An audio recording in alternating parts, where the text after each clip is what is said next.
केटाहरू बाइक चाहिँ यहाँ छ है ल गल्लीमा साउन्ड ठुलो थियो त्यही भएर समातेको रहेछ कस्तो के भयो यार एक दिन राखिदिएको त के हो बाइक त के छ केटाकेटीहरूमा हाउ आर यु गाइज मेरो किन अब म एप्पल चला थाहा होला होइन त्यो थाहा छैन नि साँच्ची हिजो राति ट्राफिकले मेरो बाइक लगिदियो कि साउन्ड ठुलो भयो भनेर अब अहिले चाहिँ बगी खानतिर जानु लागेको म चाहिँ अब त्यहाँ हेरौँ के हुन्छ साउन्डले गर्दा के अरे डिस्टर्ब भयो अरे साउन्ड पोल्युसन भयो अरे अनि बाइक लगिदियो मेरो त्यो भिडियो हाल्यो भने भाइ म तिमीलाई साइबर क्राइममा हालिदिन्छु भनेर भनिदिएको थियो है ल केटाहरू बाइक चाहिँ यहाँ छ है ल मामा घरमा बिलबुकी उता बस पार्कमा छोडिदिएर रहेछ हिजो गङ्गापुङमा साँधे थियो बस पार्कमा छोडेर यहाँ छ बाइक चाहिँ चाबी चाहिँ यहाँ छ खै वेट गरेर आएको अहिलेसम्म केही भन्छ नि यार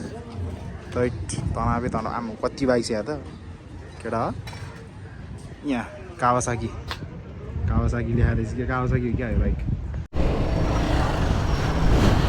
केटा हो बाइक स्टार्ट भयो नि के भयो अनि मैले छोड्यो भने चाहिँ छोडिदियो है ल 1 2 3 यताबाट हो नि यताबाट कस्तो के भयो यार एक दिन राखिदिएको त के हो बाइक त लामो गाह्रो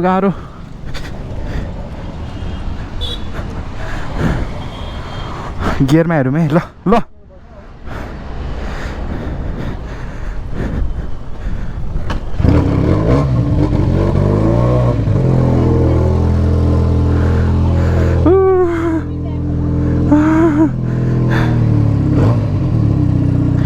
बल्लै स्टार्ट भयो केटा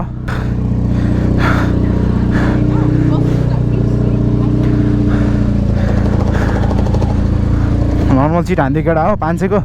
ल भयो यो कुरा यहाँ सकाइदिउँ नत्र मलाई गाली गर्छ फेरि ल अरू त्यही हो कि गल्लीमा साउन्ड ठुलो थियो त्यही भएर समातेको रहेछ केही भएन त्यो त त्यस्तो त ल केटा आजको लागि यति नै बाई बाई